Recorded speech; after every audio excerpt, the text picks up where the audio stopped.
He was a healthy man. A loving father. The backbone of his family. Then, in just 72 hours, he forgot his own children's names. The doctors ran every test. Every scan. Every treatment. Nothing worked. His organs were shutting down. His family was breaking apart. Senior doctors walked away, calling it hopeless. But one young doctor saw something they all missed. One small detail. One hidden nightmare living inside him. She had one chance. One treatment. One final hope. If she failed, he would die. This is the true story of a miracle no one saw coming. James Parker woke at 6:30 every morning, just as the sun began painting the Manchester sky in soft shades of orange. He'd kiss his wife Sarah on the forehead without waking her, tiptoe past his daughter Emma's room where revision notes were still scattered across her desk, and gently crack open the door to check on 10-year-old Ben, who always slept tangled in his duvet like a little burrito. Downstairs, James would make tea, strong, 2 sugars, and sit at the kitchen table with his worn notebook.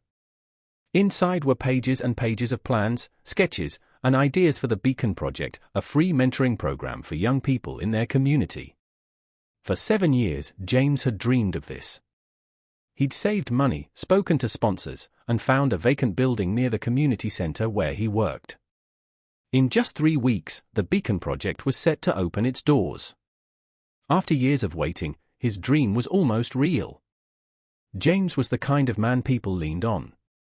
At the community center, he organized food banks, youth clubs, and pensioner meetups.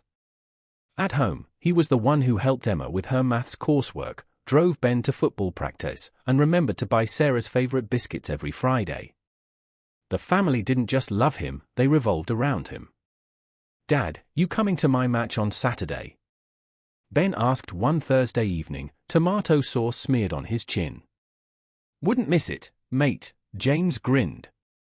"I'll be the one shouting louder than the coach." Emma rolled her eyes but smiled.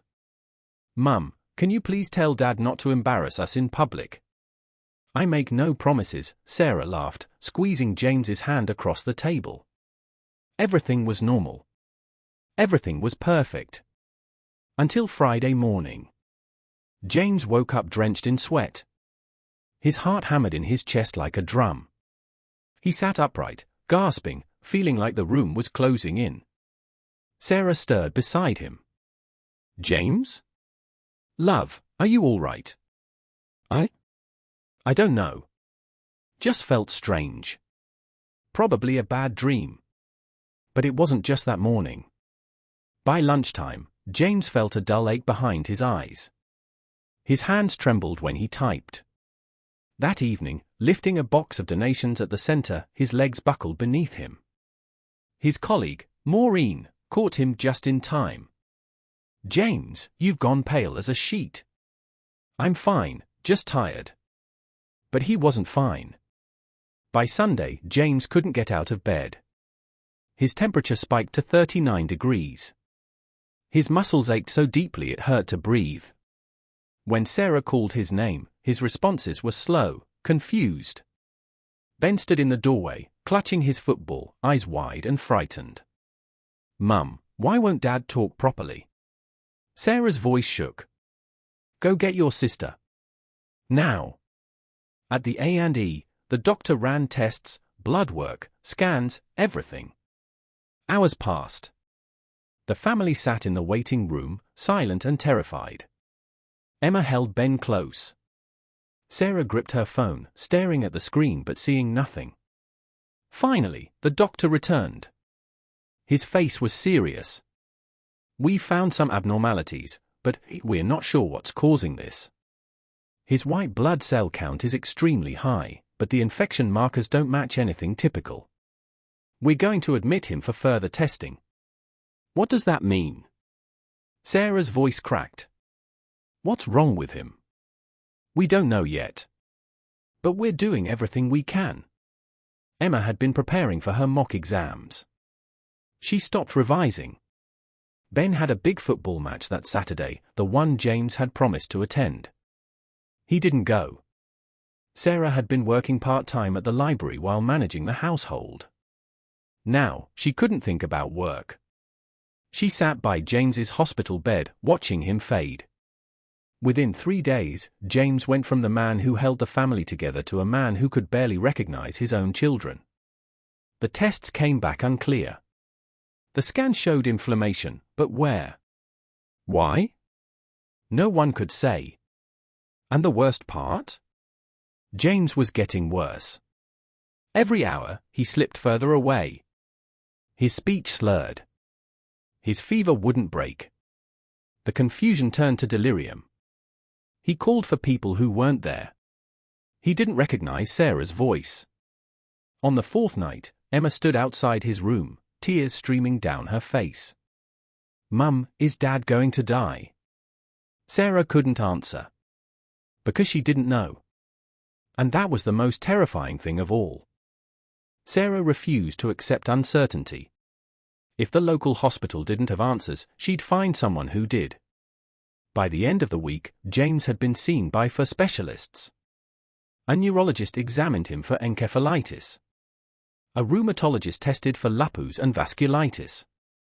An infectious disease consultant checked for rare tropical infections, even though James hadn't traveled abroad in years. Every test returned the same frustrating result: unclear. "We're doing everything we can, Mrs. Parker," said Dr. Holloway, a senior consultant with 30 years of experience. His voice was kind, but his eyes betrayed something else: doubt. "Then why isn't he getting better?" Sarah's voice trembled with desperation. "He's getting worse.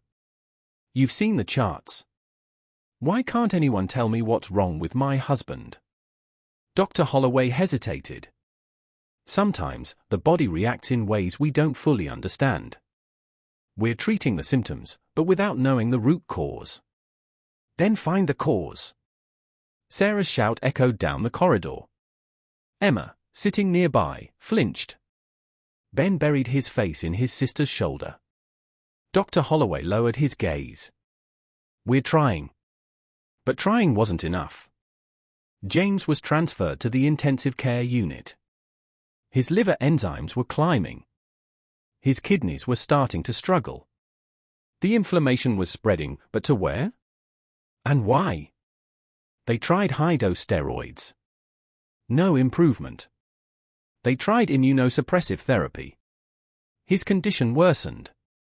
They tried broad-spectrum antibiotics, antivirals, and even experimental treatments. Nothing worked. One by one, the doctors began to step back. "I'm sorry, Mrs. Parker. This is beyond my expertise. We've exhausted the likely possibilities. At this point, we're keeping him comfortable." Comfortable. That word made Sarah's blood run cold. Comfortable meant giving up. Comfortable meant waiting for the end. She sat beside James's bed, holding his hand. It was thin now, veins visible beneath pale skin. Machines beeped steadily around him. His eyes were closed. He hadn't spoken in 2 days. "Please," she whispered, tears falling onto the blanket. "Please don't leave us. We need you. Ben needs you. Emma needs you. I need you." Emma sat in the corner, knees pulled to her chest, sobbing silently. Ben had stopped crying altogether. He just stared at his father, confused and lost. Outside the ICU room, Dr. Amora Singh stood quietly, watching through the glass. She was only 28. She'd completed her foundation training just 8 months ago and had been working on the ward as a junior doctor. Officially, James's case wasn't hers. The senior consultants were leading it. But Amora had been following every update, reading every test result, attending every handover. And something didn't sit right. She'd seen the confusion in the senior doctors' eyes. She'd heard the frustration in their voices. They were brilliant, experienced clinicians, but they were stumped. And when experienced doctors were stumped, they often moved on to cases they could solve. But Amora couldn't move on. Every time she walked past James's room, she saw the family. She saw the wife who hadn't left his side. The teenage daughter trying to be strong. The little boy who didn't understand why his father wouldn't wake up. She saw her own father in James. Her own family. That night, Amora stayed late in the hospital library. She pulled James's file and read through every note, every test, every scan. She cross-referenced symptoms, checked rare disease databases, read journal articles until her eyes burned. There had to be something. One detail caught her attention, a single blood test from the first day. It had been marked as borderline abnormal but dismissed because it didn't fit the emerging picture. A slightly elevated eosinophil count. Eosinophils. White blood cells that respond to parasites and allergies. But James had no history of allergies. No recent travel. No exposure to anything unusual. Still, something tugged at her mind. The next morning, Amora approached Dr. Holloway. "Sir, I've been reviewing Mr. Parker's case. I noticed." "Dr. Singh," he interrupted gently, "I appreciate your dedication, but we've been over this case thoroughly. Sometimes, despite our best efforts, we simply cannot identify the cause. We're managing palliatively now. But what if we missed something?" Dr. Holloway sighed. "We've considered everything." Amora's heart pounded. She knew she was overstepping. She was a junior doctor questioning senior consultants. But she couldn't stay silent. "What if I tried a different approach?" Dr. Holloway studied her. "Dr. Singh, this man is critically ill. Any intervention at this stage is high risk. But doing nothing is certain death." Silence hung between them. Finally, Dr. Holloway nodded slowly. "Speak to the family. If they consent, and if you truly believe you found something, then God help you. Because if you're wrong, that man will not survive." Amora's hands shook as she walked toward Sarah. This was the biggest risk of her career. And a man's life hung in the balance. Amora sat across from Sarah in the small relative's room. The older woman's face was hollow, exhausted. Emma and Ben waited outside. "Mrs. Parker," Amora began carefully, "my name is Dr. Amora Singh. I'm one of the junior doctors here. I've been following your husband's case closely." Sarah's eyes flickered with faint hope. "Have you found something?" I might have. But I need to be honest with you. I'm not a senior consultant. I don't have decades of experience. But I've noticed something in your husband's test results that I think was overlooked." "What is it?" "A slight elevation in a specific type of white blood cell. It's a small detail, but it could point to a parasitic infection." Sarah frowned. "But the infectious disease doctor already checked for that. James hasn't traveled anywhere unusual." "I know. That's what's been bothering me. But parasites don't always come from abroad. Some are environmental, found in soil, water, even food." Amora pulled out her notes. "I want to run a very specific test and, if positive, start a targeted anti-parasitic treatment. But Mrs. Parker, I have to be clear, this is unproven in his case. The treatment itself carries risks, especially given how weak he is now." Sarah's lip trembled. "What happens if we do nothing?" Amora's voice was soft. "The senior doctors believe his organs will continue to fail. They're estimating days, maybe a week." Sarah closed her eyes. Tears slipped down her cheeks. "And if we try your treatment?" "There's a chance. A real chance. But I can't promise anything." For a long moment, Sarah said nothing. Then she looked up, eyes red but determined. "Do it. Please. Just try to bring him back to us." Amora moved fast. She ordered a specialized blood test, an antibody panel for rare parasitic infections, including toxocariasis and stranguloidiasis. The lab pushed it through urgently. Meanwhile, she reviewed James's history again. Had there been any exposure? Anything unusual? Then Sarah mentioned something in passing. James volunteers at a community garden. He's been working there for months, helping kids plant vegetables. He's always digging in the soil, teaching them about growing food. Soil. Amora's mind raced. Toxocara, a parasitic worm found in contaminated soil, often from animal feces. It was rare, often missed. And it could cause exactly the kind of systemic inflammation James was experiencing. The test came back 12 hours later. Positive. Toxocariasis. Amora felt a surge of hope, but it was immediately tempered by fear. James was so weak now. His organs were struggling. Introducing a strong antiparasitic drug could trigger a severe inflammatory response as the parasites died off. It could kill him. But doing nothing certainly would. She started the treatment. For the first 6 hours, James seemed stable. Amora barely left his bedside, monitoring every vital sign, every breath. Then, at hour 7, the alarm screamed. James's blood pressure plummeted. His oxygen levels dropped. His heart rate became erratic. He's crashing, her nurse shouted. The crash team rushed in. Amora's heart felt like it would explode. She'd done this. She'd given him the medication. And now he was dying. They worked frantically, fluids, medications, oxygen support. For 10 agonizing minutes, James hovered between life and death. Sarah stood outside, held back by a nurse, screaming her husband's name. Emma clutched Ben, both of them sobbing. Finally, James's heart rate steadied. His blood pressure climbed, just barely. He was alive.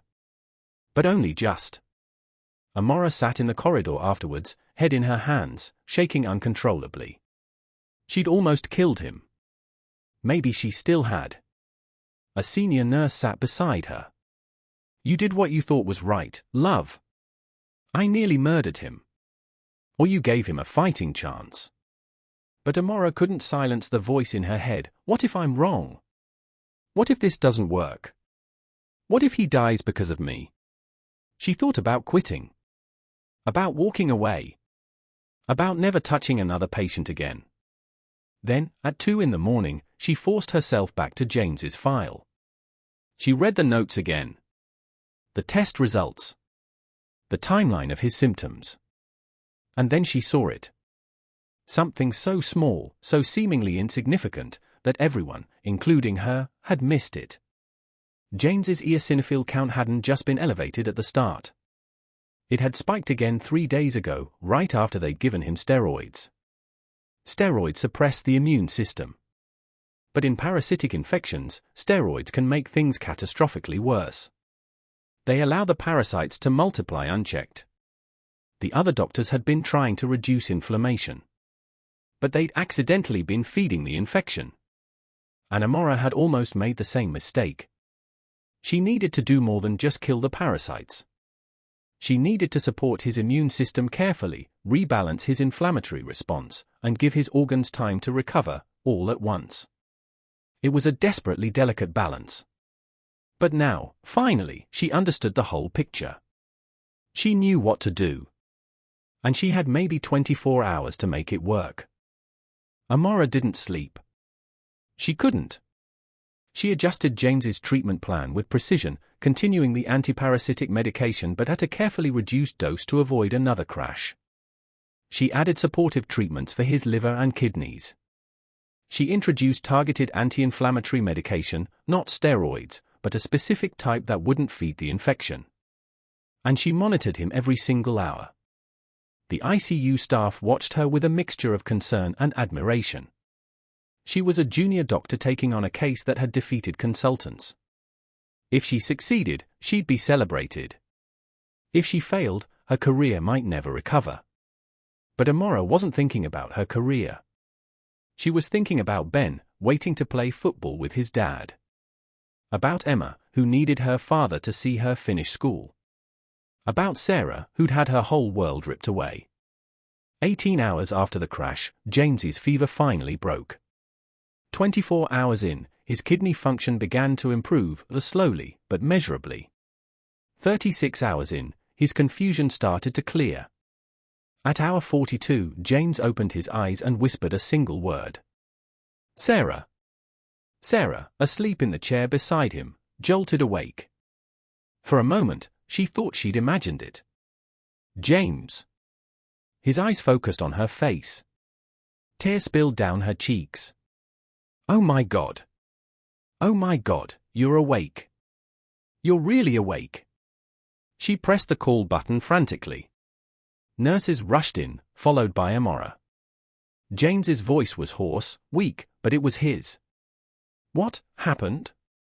You've been very ill, love, Sarah sobbed, clutching his hand. But you're going to be okay. You're going to be okay. Amora checked his vitals, hardly daring to believe it. His temperature was nearly normal. His heart rate was steady. His oxygen levels were good. It was working. Over the next 5 days, James's recovery was slow but steady. His organs gradually healed. The inflammation receded. He began to eat, to sit up, to speak in full sentences. Emma and Ben were finally allowed to visit. Ben ran to his father's bedside, tears streaming. Dad! Dad, I thought you were gone. James, still weak, wrapped his arms around his son. I'm here, mate. I'm still here. Emma stood back, trying to be strong, but her face crumpled. James reached out his other hand. Come here, love. She collapsed into his arms, sobbing. I was so scared. I know. I'm sorry. I'm so sorry. Sarah watched her family reunite, overwhelmed with gratitude and relief. Later, she found Amora in the corridor. Dr. Singh. Amora turned, exhausted but smiling faintly. Sarah's voice broke. You saved him. When everyone else had given up, you didn't. You saved my husband. You saved our family. I couldn't stop trying. Sarah pulled her into a tight hug. Thank you. Thank you so much. 3 weeks later, James was discharged. He'd lost weight and still tired easily, but he was alive. He was home. The Beacon Project opened a month late, but it opened. James stood at the ribbon-cutting ceremony, supported by Sarah, with Emma and Ben beside him. This project, he said to the gathered crowd, is about second chances. About hope.